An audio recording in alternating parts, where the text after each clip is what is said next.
Madame, mademoiselle, monsieur, bonsoir. Il se passe en Chine des événements de première importance. S'agissant du pays le plus peuplé du monde, dont la puissance industrielle et militaire s'accroît sans cesse, de tels événements ne peuvent laisser indifférents. La lutte pour le pouvoir, ouverte par la mort de Zhou Enlai, débouche aujourd'hui sur deux faits dont le premier l'emporte largement, semble-t-il, sur le second. Monsieur Deng Xiaoping est démis de toutes ses fonctions. Un chef du gouvernement est nommé, il s'appelle Monsieur Hua Guofeng. Monsieur Deng Xiaoping était en Chine un personnage considérable. Premier vice-premier ministre, vice-président du comité central du Parti communiste et chef de l'état-major de l'armée. Avant d'essayer de comprendre, grâce aux explications de l'un des meilleurs spécialistes des affaires chinoises, ce qui signifie une telle disgrâce, une éviction aussi brutale, quelques images relatives à ces événements. En 68, alors qu'il était destiné aux plus hautes fonctions, il est balayé par la révolution culturelle. Fait sans précédent dans l'histoire de la révolution chinoise, Deng Xiaoping réussit à remonter la pente. À la mort de Zhou Enlai, on le considère comme le futur Premier ministre, et peut-être même comme le successeur de Mao. Le monde entier en est persuadé, sauf Mao Tse-tung, qui a décidé que Deng Xiaoping ne serait jamais son successeur. Mao aujourd'hui l'a purement et simplement destitué. Officiellement, Deng Xiaoping n'existe plus. Du même coup, Mao s'est débarrassé de son dernier compagnon historique. Mao Tse-tung s'appuiera dans l'avenir sur un homme jeune, Hua Guofeng, à 54 ans. C'est plutôt un technicien qu'un politique. On sait peu de choses sur lui, sauf que, fidèle à la révolution culturelle, il a percé avec elle, il incarne cette catégorie d'hommes que Mao pousse au pouvoir depuis 68. Hua Guofeng se retrouve aujourd'hui Premier ministre de Chine, et s'il a quelques prétentions à la succession de Mao Tse-tung, il occupe un poste d'observation idéal aujourd'hui. Il appartient statutairement au comité central d'élire son président lorsque la présidence est vacante.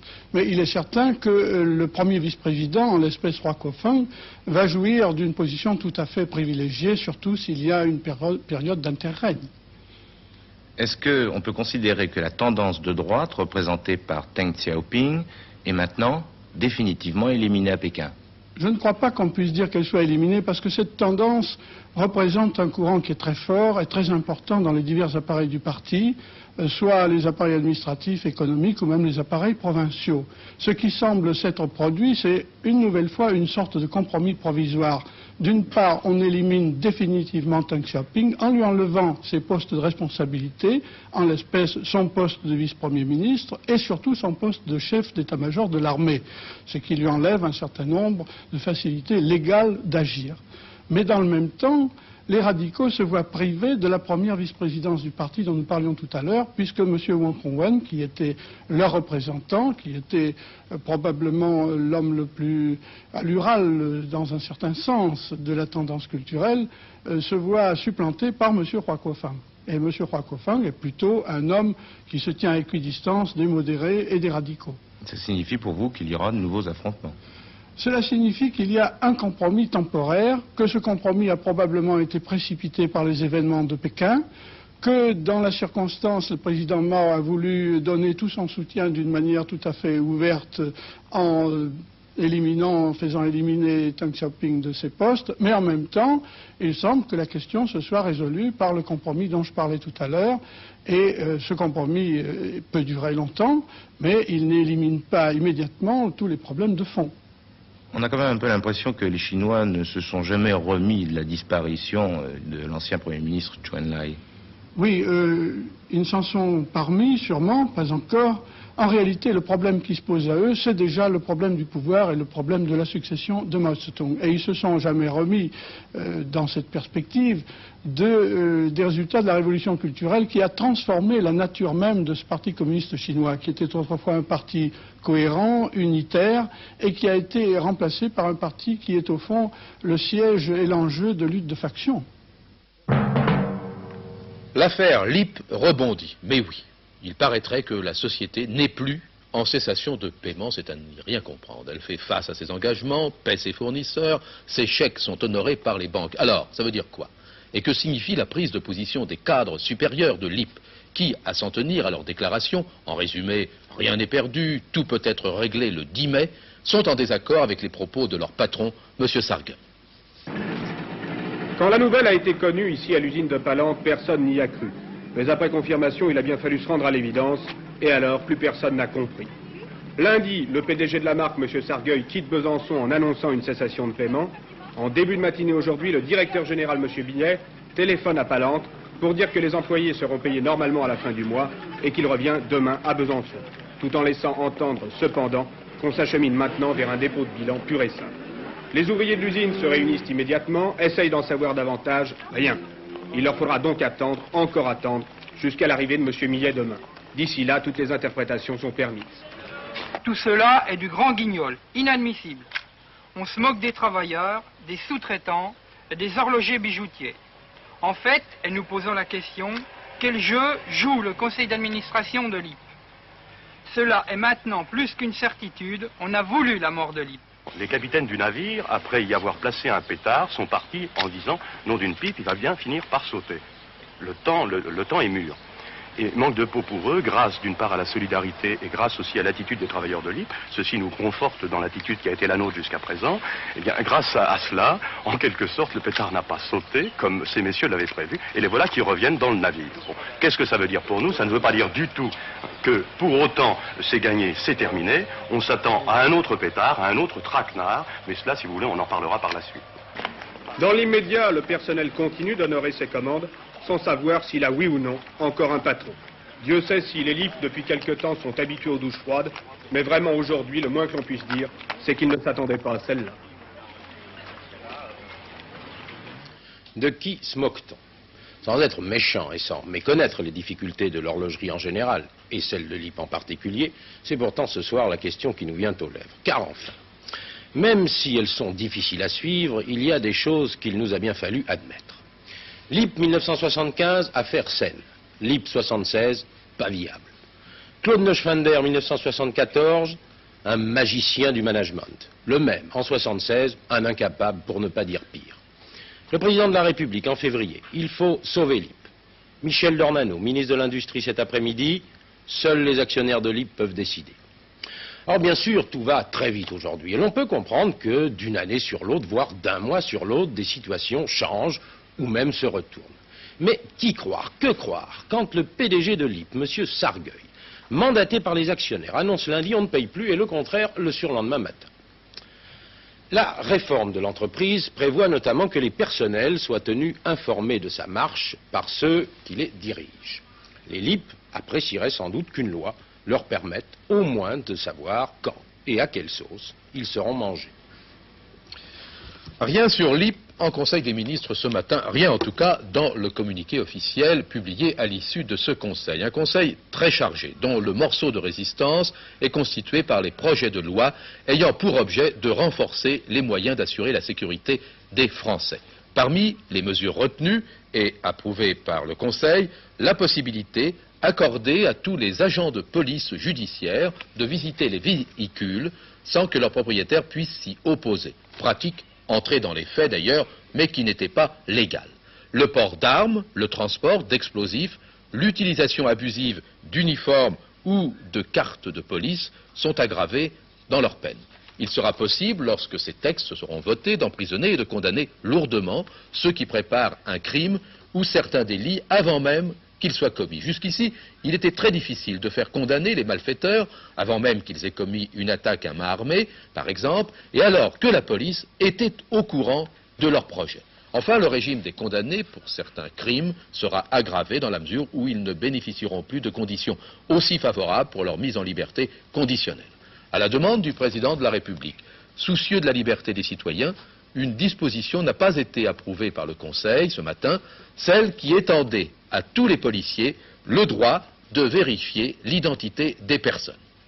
Tous les ministres participants au Conseil avaient sans doute dans leur serviette le dernier numéro de France Soir. Notre confrère publiait en effet aujourd'hui les résultats de son sondage périodique sur les opinions des Français vis-à-vis du président de la République et du Premier ministre. Ce sondage, réalisé par l'IFOP, après la dernière allocution présidentielle, laisse apparaître une assez nette baisse de popularité, aussi bien pour Valéry Giscard d'Estaing que pour Jacques Chirac. 49% des Français se déclarent satisfaits du président de la République, contre 54% en février 1976. 40% se déclarent satisfaits de M. Jacques Chirac, contre 43% en février 1976. Les choses vont un peu mieux sur l'île d'Ouessant. D'une part, la plupart des fuites de mazout sur le pétrolier échoué ont été colmatées. D'autre part, les soldats ont réussi à ramasser sur les plages plus de 300 tonnes de mazout. Il aura fallu beaucoup de dévouement, car il s'agit là d'une tâche très ingrate.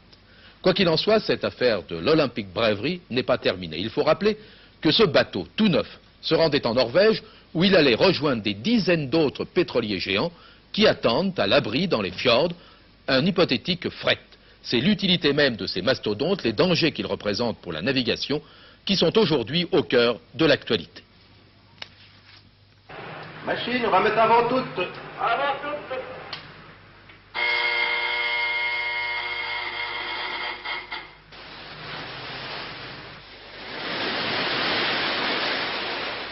C'est tellement énorme un pétrolier qu'on finit par en sourire. Et pourtant, rien n'est plus sérieux. Il y a là-dessous 250 000 tonnes d'un produit dangereux. Inflammable par vocation, polluant à l'occasion, le pétrole est d'autant plus délicat à transporter qu'il est en grosse quantité. Alors pourquoi utiliser des pétroliers aussi gros? À cause de la guerre et à cause de l'argent. Les guerres du Proche-Orient avaient fermé le canal de Suez, il fallait faire le tour de l'Afrique. Pour un aussi long voyage, on s'est avisé que plus le pétrolier était gros, et moins le transport coûtait cher. Alors les navires ont grossi. D'abord 100 000 tonnes, et puis 250 000 comme celui-là, et maintenant plus de 500 000 tonnes. Et puis, le canal de Suez s'est rouvert. Mais maintenant, les pétroliers d'aujourd'hui sont trop gros pour y passer. C'est aussi simple que cela, et le danger grossit avec les navires. Premier danger, le dégazage. Pour simplifier, disons qu'après chaque voyage, il faut rincer le pétrolier. On peut le faire à quai, mais cela se paie. Alors pendant des années, les pétroliers ont dégazé en mer, déversant à chaque fois des tonnes et des tonnes de résidus qui vont finir sur les plages. Malgré les interdictions, cela se fait encore. Mais aujourd'hui, il y a tout de même un progrès. Les pétroliers les plus récents, comme celui-ci, sont des navires propres. On entend par propre un navire qui ne rejette à la mer que de l'eau propre. Autrement dit, il rend à la mer de l'eau qui est aussi propre que celle qu'il a prise à l'avance. Pour cela, on garde les résidus du voyage précédent, on les garde à bord. De la façon suivante, les citernes sont lavées, les résidus sont envoyés dans une citerne spéciale à bâbord, où ils décantent déjà, puis passent lentement dans une citerne de décantation tribord. Et ce n'est qu'après avoir été décantés 2 fois, et après vérification technique, qu'on les rejette à la mer à l'état d'eau pure.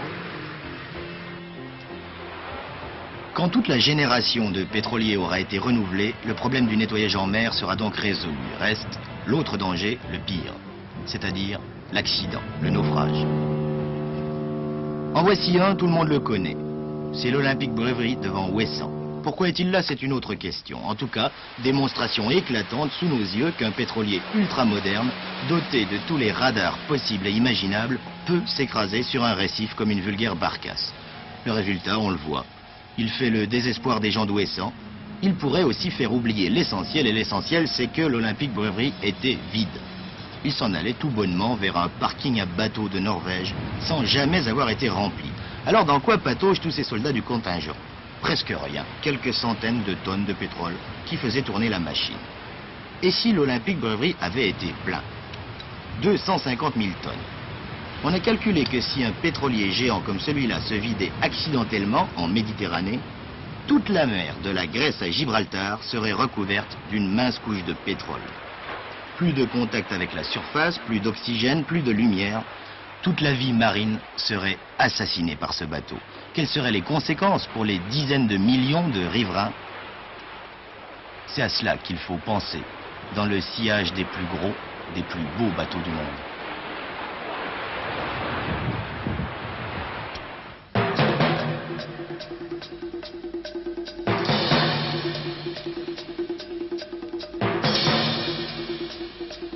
Nouvel épisode dans l'affaire Roland Agrès. Marie-Josée Agrès fait la grève de la faim depuis ce matin. C'est une nouvelle manière de soutenir la demande de révision du procès de son mari, condamné à 15 années de réclusion pour un double meurtre qu'il a toujours nié.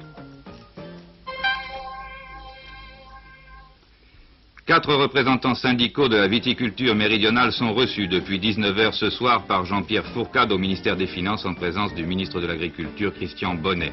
Il s'agit seulement de la mise au point du projet de loi sur la profession de négociant en vin et non du problème vinicole dans son ensemble.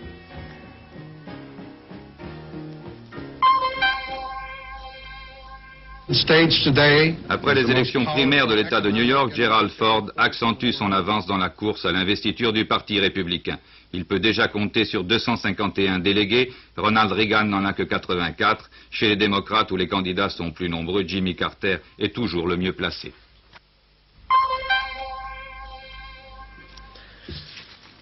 Patrick Depailler sanctionné. Les responsables de Renault n'ont pas admis le comportement de leur pilote lors de la course qui s'est déroulée dimanche dernier au Nürburgring. 1 kilomètre seulement après le départ, Depailler avait commis une faute difficile à comprendre pour un pilote aussi expérimenté. Résultat, les 2 prototypes turbo de la régie avaient été éliminés alors qu'ils étaient théoriquement imbattables. Une course de perdu, une course comptant pour le championnat du monde, une voiture détruite et l'autre sérieusement endommagée. Le verdict est tombé cet après-midi. Depailler est suspendu pour les 3 prochaines courses du championnat mondial des sports proto. À quelques secondes du départ, Depailler et Jabouille partent pour gagner. Au moment où le drapeau s'abaisse, les 2 Alpines Renault se font déborder par la Porsche de Stömmlen. 1 kilomètre plus loin, c'est la catastrophe, la faute que l'on n'a pas pardonnée à Depailler. Placé derrière Jabouille, Depailler tente de déborder par l'extérieur. La piste est mouillée, il va trop vite, la voiture ne peut pas tourner. Jabouille pour l'éviter met sa voiture en travers, moins de dégâts pour lui certes, mais les 2 Alpines sont très endommagées et abandonnent. Meilleur pilote français en Formule 1 cette saison où il occupe la 2e place au championnat du monde derrière Niki Lauda, Patrick Depailler est donc frappé d'une suspension de 3 courses par la régie Renault. Les points perdus en Allemagne seront difficiles à rattraper. Reste que si la faute est évidente pour un pilote de cette classe, l'essentiel est qu'il s'en soit sorti indemne.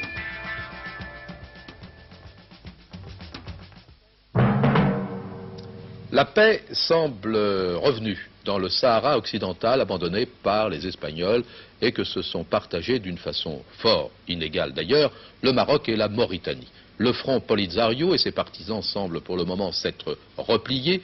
Autant qu'on puisse le savoir, les combattants du désert ne sont plus en contact avec au nord les forces marocaines et au sud les forces mauritaniennes. La Mauritanie, dans ce conflit, a finalement fait assez peu parler d'elle. Elle s'est contentée d'annexer purement et simplement le morceau de Sahara occidental qu'a bien voulu lui laisser le Maroc, en toute bonne conscience d'ailleurs, puisque pour le gouvernement mauritanien, il s'agit là de terres mauritaniennes. 2200 mètres de long. Record du monde pour ce train qui, tous les jours, transporte le minerai de fer mauritanien du riche gisement de Zouérat jusqu'au port de Nouadhibou, l'ancien port Étienne des Français. 700 km à travers les sables dorés du désert mauritanien.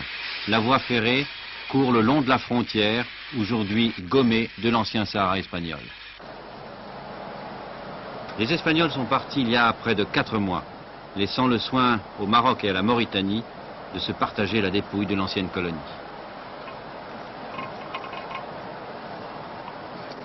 L'héritage pour Nouakchott est maigre, 150 000 km de désert, un peu plus du quart de la France et 15 000 habitants seulement. Le canot vers le bas. Nettoyez un peu le bloc. Encore l'armée mauritanienne a-t-elle dû disputer la place au front Polisario, soutenu par l'Algérie. Elle a guerroyé pendant 2 mois et puis les maquisards ont décroché. Pour le journaliste en visite dans la zone pacifiée, le scénario est invariable.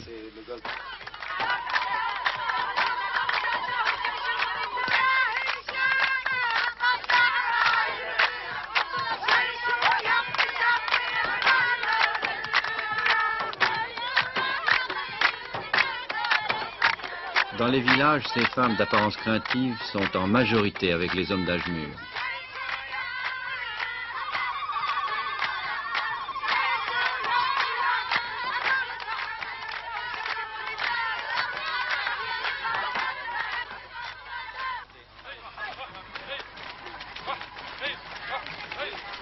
Les soldats ont pris la relève des professeurs espagnols dans les écoles et assurent l'encadrement des enfants. La plupart de leurs frères aînés sont toujours avec les combattants du Polisario, même si l'on assiste à quelques retours.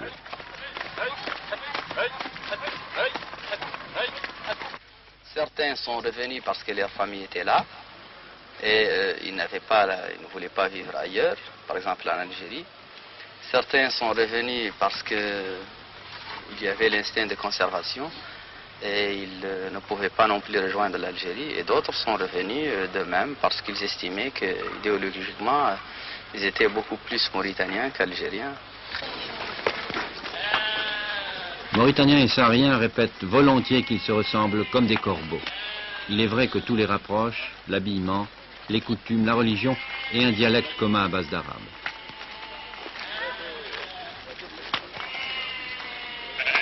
Pourtant, beaucoup de Sahraouis rêvaient d'une indépendance. Ils voyaient déjà leur capitale à Dakhla, l'ancienne villa Cisneros des Espagnols.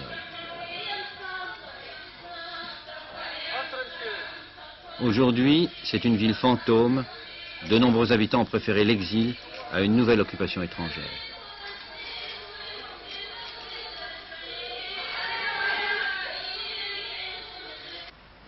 Du côté mauritanien, les Sahraouis disent qu'ils sont heureux d'être revenus à la mère patrie. Au Maroc, même chose, les Sahraouis disent qu'ils sont très heureux d'être à nouveau marocains, alors que les Sahraouis d'Alger disent vive l'indépendance. Alors, on aimerait savoir, Monsieur le Président, où est la vérité?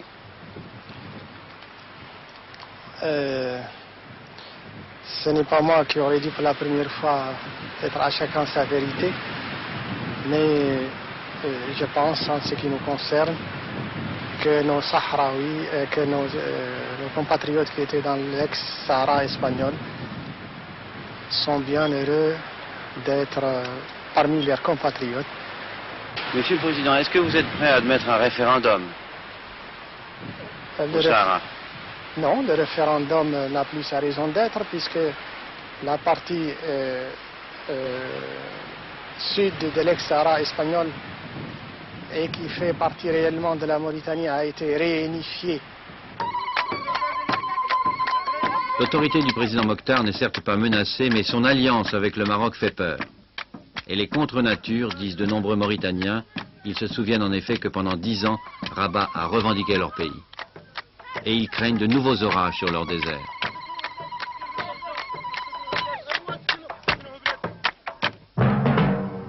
Eh bien, il a fait plus froid aujourd'hui sur la plus grande partie de la France, vous vous en êtes sûrement aperçu, sauf cependant dans le midi où les températures sont plus élevées qu'elles ne l'étaient hier. Demain, le temps sera variable sur la France et il fera frais. Des nuages accompagnés d'averses, surtout sur le nord-est, alterneront avec le soleil, mais en montagne, le ciel restera couvert avec des pluies et de la neige. Quelques orages pourront éclater en Méditerranée dans l'après-midi. J'espère que votre soirée ne sera pas perturbée et troublée par la grève de l'EDF. Tout devrait d'ailleurs rentrer dans l'ordre ce soir. Cette grève a été une grève dure. La SNCF et le métro ont été touchés et de nombreuses coupures de courant ont perturbé la vie quotidienne. C'est Michel Poniatowski qui ce soir sera le grand témoin de notre magazine C'est-à-dire. En fin de programme, la dernière édition de notre journal présentée par Patrick Lecoq. Bonne soirée donc, à demain.